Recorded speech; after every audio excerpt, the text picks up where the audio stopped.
Good morning, sir. I'm Henry Pialago Jr. from BSME 2A, and I'm making this video, sir, to comply the midterm examination, part 1 in Thermodynamics 1, which we are going to answer the problem 1 and 2 in the Thermodynamics 1 in schematic and given data. So I will start to answer the problem, sir. So magsugod na nako, sir, sa problem number 1 nga makita sa ato nga screen karon ang problem number 1. So sa problem number 1, ang atong kuhaon kay upat ka buok, which is the mass flow rate and the rate of the transfer in BTU per hour to the working fluid passing through the steam generator, and C, the thermal efficiency, and D, the mass flow rate of boiling water in pounds per hour. So in A, sir, ato kuhaon ang the mass flow rate of steam in pounds per hour. So natay diagram nga ri, which is the turbine. So A, the mass flow rate of steam in pound per hour. So we have the diagram there, sir,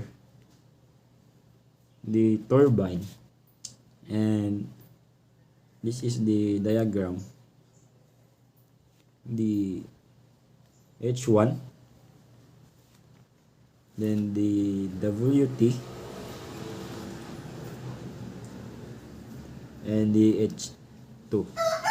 So before we can makuha nato ang formula ni, sir, so mag-derive tag mga formula para ato magamit sa pagkuha sa answer sa mass flow rate. So ato gamiton ang E in is equals to E out. Then H1 is equals to WT plus H2. Then flow rate, so kung kaingon ta siya flow rate, kaya siya ay dot sa igbaw. So H1 is equals to WT plus mass flow rate H2. Then we're going to transpose this, sir. So WT is equals to mass flow rate H1 minus mass flow rate H2. So that sa ato pag-derive, sir, kung come up ta diri ani nga formula, ang WT is equals to mass flow rate H1 minus H2. So ari na punta sa pump niya, sir, sa turbine.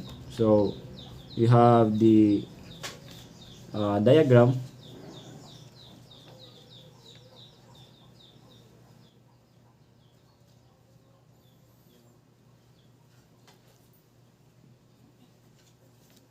So we're going to use gihapon ang E in equals E out. So same process gihapon, sir, sa pagkuan sa formula. Plus H3 plus H4. WF plus mass flow rate H3 is equals to mass flow rate H4.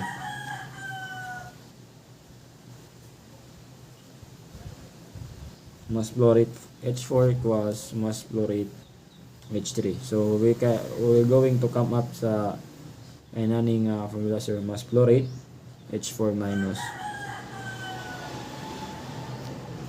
H4. So the formula, so we're going to sir, to solve the problem para to makuha ang mass flow rate. So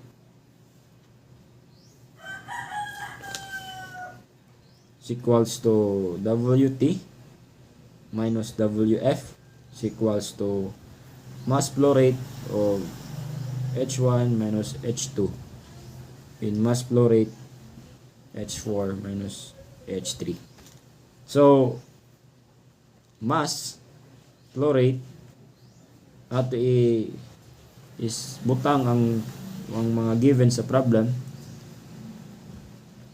naka BTU per hour ni siya over the 1493.5 BTU per pound. So makita ni siya nga mga value sa dito sa ato table, makita sa ato nga problem, minus 934.29 BTU per pound times ato multiply sa 98.22 BTU per pound minus 94.02 BTU per pound. So we're going to cancel the same unit. So BTU ato i-cancel, also the BTU. So all BTU ato i-cancel. And then mabot ta sa answer nga 1.80 times 10 raised to 6 pound per hour. So this muna to answer sa ato ang mass flow rate of steam in pounds per hour. So, human naman ta sa A, nga rin napunta sa B. So ang ipangayo sa B kay the rate of heat transfer in BTU per hour to the working fluid passing through the steam generator. So nagyapon tay diagram nga ri.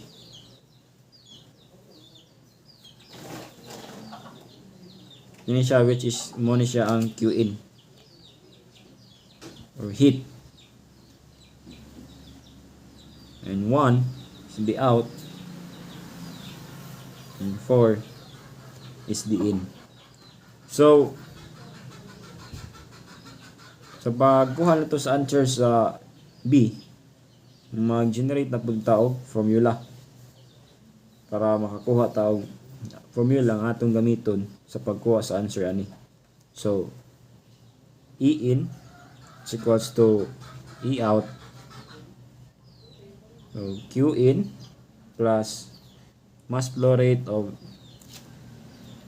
H4 is equals to mass flow rate H1.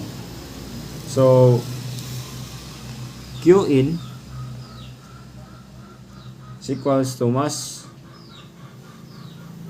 H1 is equals to MH4. Arrive ta aning formula. The Qn is equals to mass flow rate H1 minus H4. So kani nga problem mo ni siya tong gamiton sa pagkuha sa answer sa B. So ato i-rewrite og balik. Mass H1 minus H4. So the mass flow rate is 1.80. So muna siya ang answer sa A ganiha. 1.80 times 10 raised to 6 naka pound per hour ni siya. And multiply to 1493.5 BTU per pound minus 98.22 BTU per pound. So we're going to cancel the unit.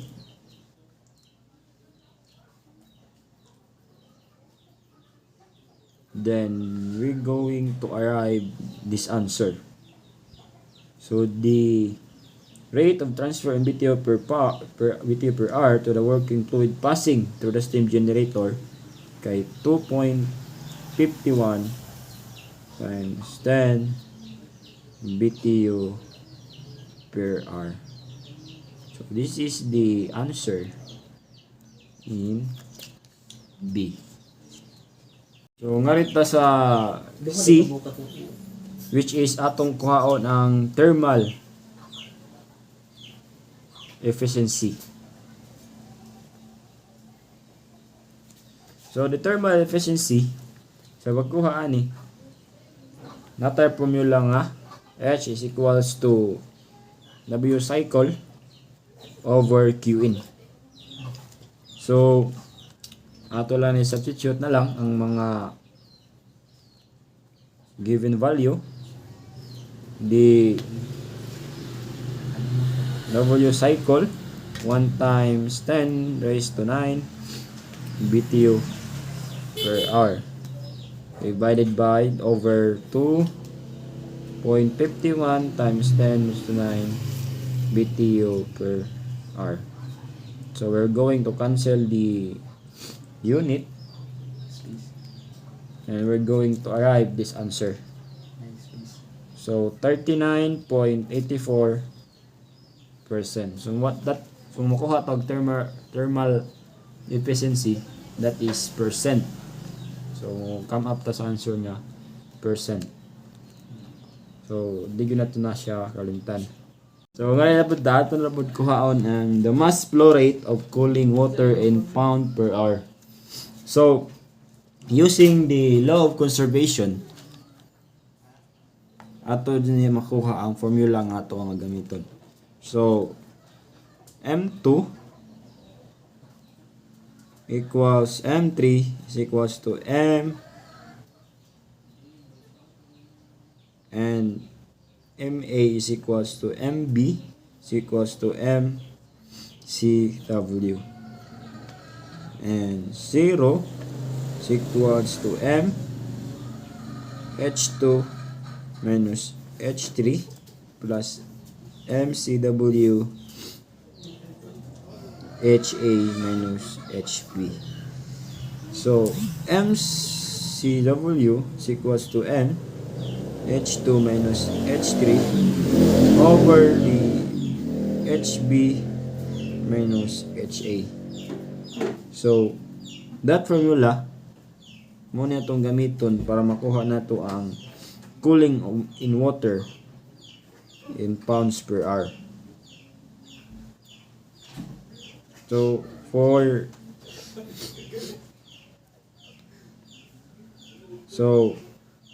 MCW is equals to 1.80 times 10 raised to 6 pounds per hour.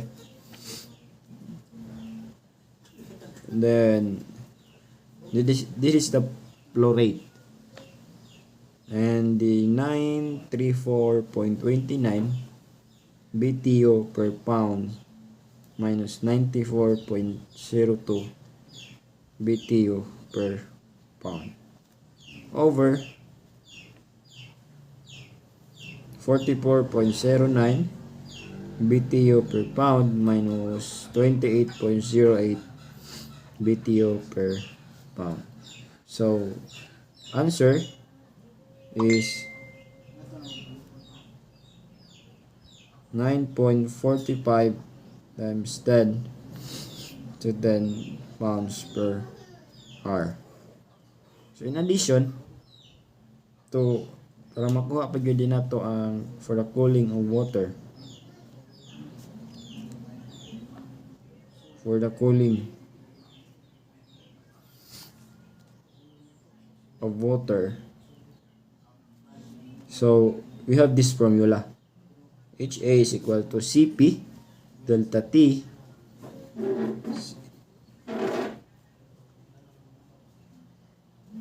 is equals to 1.0 times 60 minus 32 is equals to 28.08 BTU per pound. So muna siya ang HA. So sa pagkuha po sa HB, 1.0 times 76 minus 32 is equals to 44 BTU per pound. So this muna siya ang letter D in sa pagkuha sa the mass flow rate of cooling water in pound per hour. So muna siya, that's all sa problem number 1. So proceed ta sa problem number 2. So let's proceed to problem number 2. So ato basahon. So the problem number 2 is the stem is working fluid in the dial reheat cycle shown in the figure below. So along with the operational data, if the mass flow rate is 1.3 kg per second, determine the following. So na po tayo ipang-determine ng mga answeran para makuha nato ang mga answers nga gipangayo sa problem. So ngarita sa A. So ang gipangayo dito sa A is the power developed by the turbine 1 in kilowatt. So ang atong ma-arrive nga answer ani is in kilowatt. So using first law of thermodynamics, so natay Q is equals to dE CV over dt. So Q is for the rate of the heat transfer into the control volume, while the W is the work out by the control volume. So for steady state process of the properties within the control volume, so we do not change with time. So the equation simplifies to, so ang equation na ma-simplify as Q minus W equals 0, or Q is equals to W. So for the control volume single inlet a single outlet, the energy balance can be written as, so the energy balance also can be written as mass flow rate H in equals mass flow rate H out plus W turbine. So the M is the mass flow rate. So the Hn is the specific enthalpy, the inlet of the turbine. And then the enthalpy out, so enthalpy in and enthalpy out. So the specific enthalpy of the outlet of the turbine. So we are arriving this formula. Wt is equals to mass flow rate times enthalpy in minus enthalpy out. So the given, here's the given. So Wt is equals to mass flow rate enthalpy 1 minus enthalpy 2, which the Wt1 is equals to 1.3, the mass flow rate, kilogram per second, multiply to 37.8 kilogram per second per kilojoules over kilogram, minus 2,800.0 kilojoules per kilogram. Then so nakalimutan ng given. So well no, ang kanang enthalpy 1 is 337.8 and the enthalpy 2 is 2,800.0. So the work D1 is equals to 751.14 kilowatt ang muna siya ang answer. So 751.14 kilowatt. So muna siya ang answer sa ato ang the power developed by the turbine 1 in kilowatt. Okay, number 1, problem 2. So before dito naka-arrive sa kaning formula, the E in and E out. So the Wt1 is equals to M mass flow rate H1 and H2. So most na itong gibuhat. So ato gi-derive siya using the law of conservation or the first law of thermodynamics. So H1 is Wt1 plus H2. So mo siya gi-derive nato to mass flow rate enthalpy 1 is equals to WT1 plus mass flow rate H2. So ato gi-transpose siya, ato gi-transpose ang WT1 is equals to mass flow rate H1 minus equals to mass flow rate H2. So we're going to transpose gihapon WT1 mass flow rate ato na siya gi combine. So muna nahimo lang siya nga H1 minus H2. So muna siya nga naka-arrive ta ani nga formula. So for letter B, so same ra gihapon nga paggamit sa pag-derive sa formula Qin from Qin equals to E in to E out. So nag-arrive gihapon ta ani nga formula mas so WT1 magpang sa A. So ang sa number 2 is WT2 na siya. So mura gyapon nga process, we're going to derive the formula para makaabot ani nga formula nga mo ato gamiton para makakuha ta sa answer sa ato ang answer sa solution. So same nga pamaagi sa pagkuha nato sa formula sa pag-derive nato using the conservation of law. So na siya. So let's proceed to letter B. So kilowatt gyapon atong kuha na ning letter B but in turbine 2. So the power developed by the turbine 2. So let's proceed. So the power developed by the turbine 2 in kilowatt. So we have the generated formula using the first law of thermodynamics or law of conservation, which is WT2 is equals to mass flow rate enthalpy 3 minus enthalpy 4.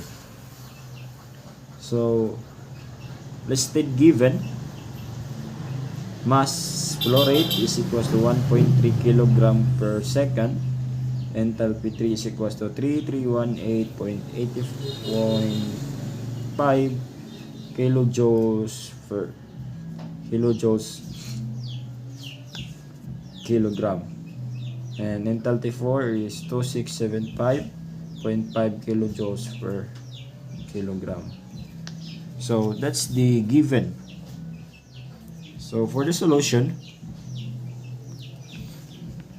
we have WT is equals to mass flow rate H1 minus H2. WT1 is equals to WT2 rather. WT2 H3 minus H4. So the solution is WT minus H3 minus H4. So we are going to substitute the given 1.3 kilogram per second, 3318.5 kilojoules per kilogram minus 2675.5 kilojoules per kilogram. So we arrive to the answer of 835.9 kilowatt. So it's the answer for the power developed by the turbine 2 in kilowatt. So let's proceed to C. So ato ang kuhaon ari is the rate of heat transfer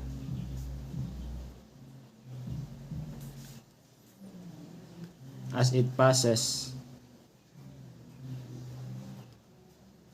through the steam generator.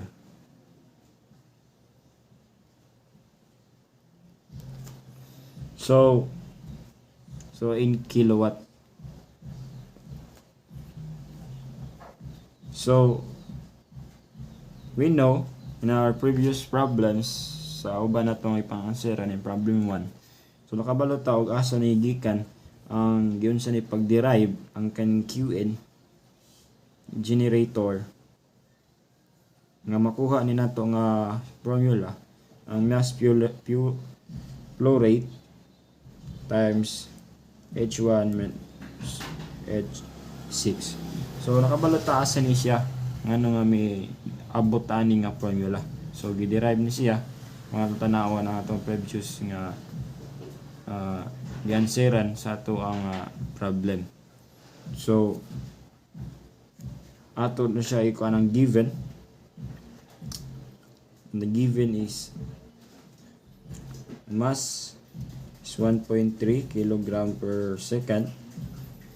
H1 is 3377.8 kilojoules kilogram.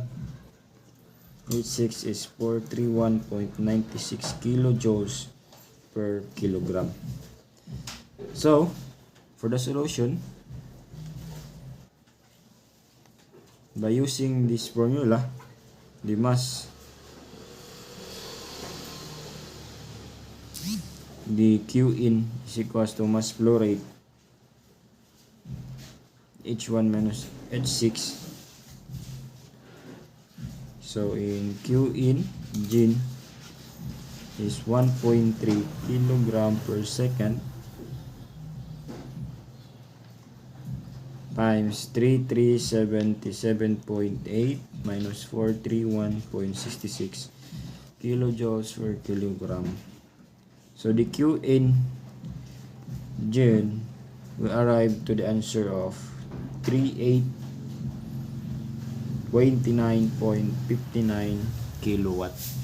So muna ito ang answer in kilowatt. So proceed ta sa letter D, power developed by cycle. So ang formula gyud po nani ato nag-siya gi-derive sa ato nga previous nga problem. So nakabalo na ta nasa ni siya gikan nga formula sa kani siyang W cycle equals to WT1 plus WT2 minus W pump. So ato na siya na kuha ni siya nga formula na encounter sa using the conservation of law of conservation sa ato nga previous nga problem. So direct na ta to the given value. So W cycle is equals to 751 dWT1 0.14 kilowatt plus 835.9 kilowatt minus 18.85 kilowatt. So we arrive to the answer 1568.19 kilowatt. So this is the power developed by the cycle. So let's proceed to letter E. So ato kahon ang rate of the heat transfer as it passes through the steam generator. So in kilowatt kapon na siya. So our formula nga atong gamito na ni is same sa ato ang formula nga atong gigamit sa letter, I think letter B. Okay, letter B. So we're going to Q in generator or Q in Q out in mass flow rate times H1 minus H6. So let's proceed to the given. So the given is the mass flow rate is equals to 1.3 kilogram. The H1 is 3373.8 kilojoules per kilogram, and the H6 is equals to 431.96 kilojoules per kilogram. So we can directly to the solution. So the solution, so we said that this formula mo ni atong gamiton to come up the answer to the rate of heat transfer in the process through the steam generator in kilowatt. So the solution is Qn Gin equals to 1.3 kilogram per second. We're going to multiply to 3377.8 minus 431.66 kilojoules per kilogram. So we arrive in the answer sa to ang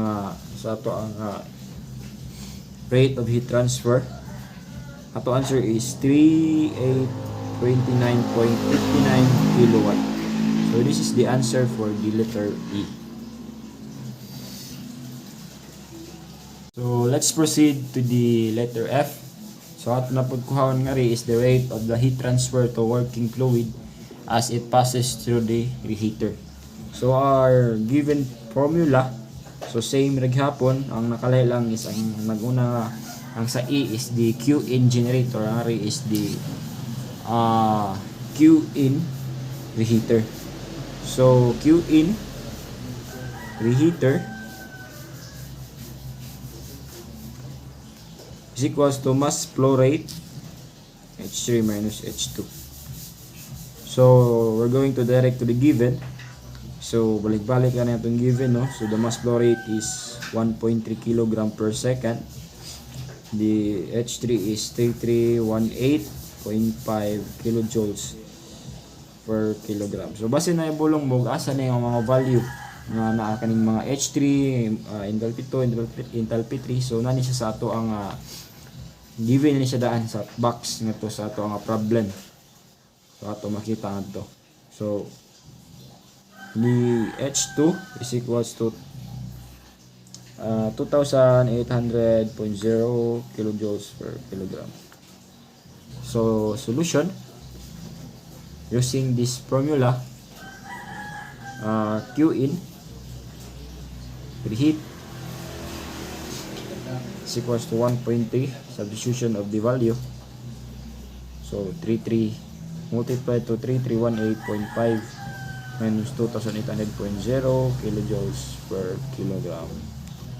So we're going to arrive this answer. The Q in reheater is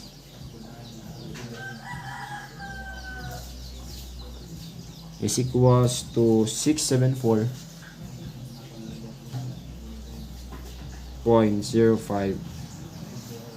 kilowatt. So that is the answer for the number F. So the reheater is 674.05 kilowatt. Proceed to letter G. So atakuan ko is the total rate of the heat transfer to the working fluid as it passes through the steam generator. So to solve the total rate of heat transfer, we will solve the heat transfer in the steam generator and the reheater. So muna ang atong formula ani is Q total is equal to Q in. So we're going to combine the formula of the Q in generator and Q in reheater. So plus Q in reheat.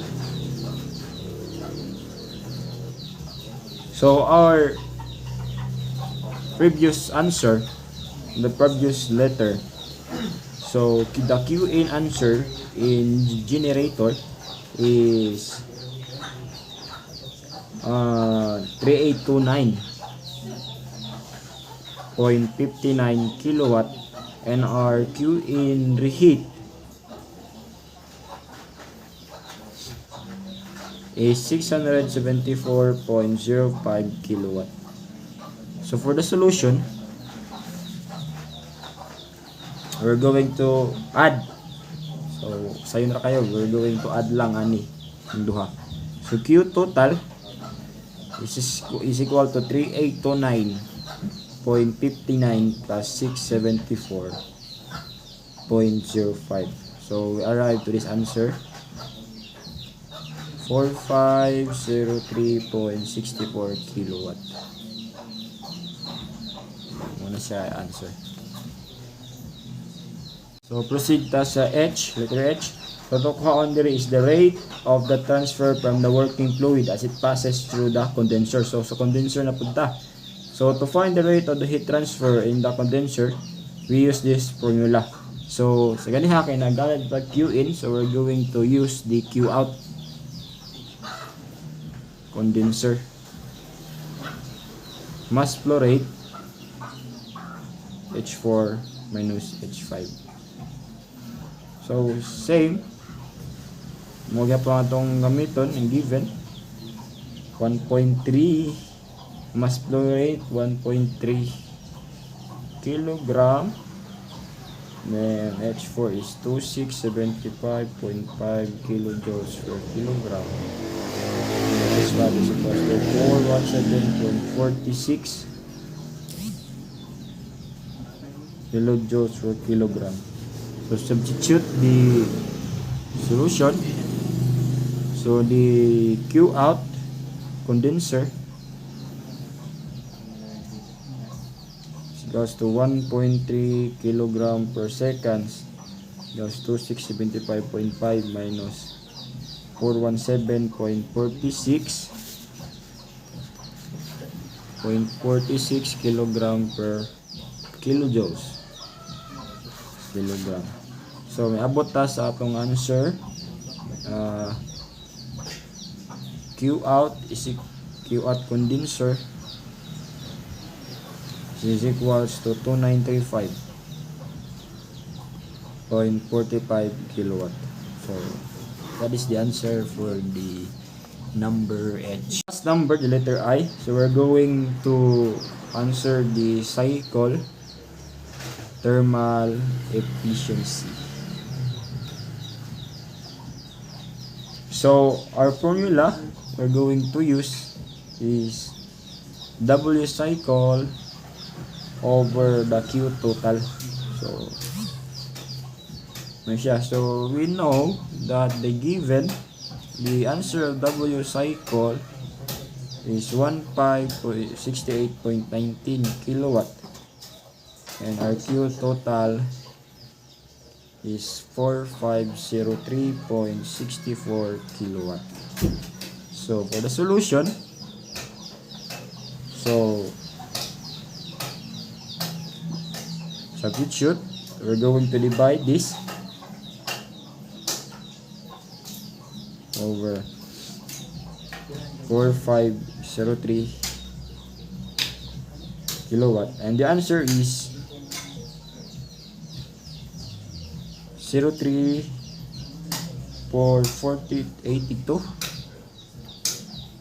So times 100, we're going to multiply this to 100 to able para makakuha ta sa answer sa percent. So the answer is 34.82% for the psychothermal efficiency. So that's it. Thank you. So that is the answer for the cycle thermal efficiency, 34.82%.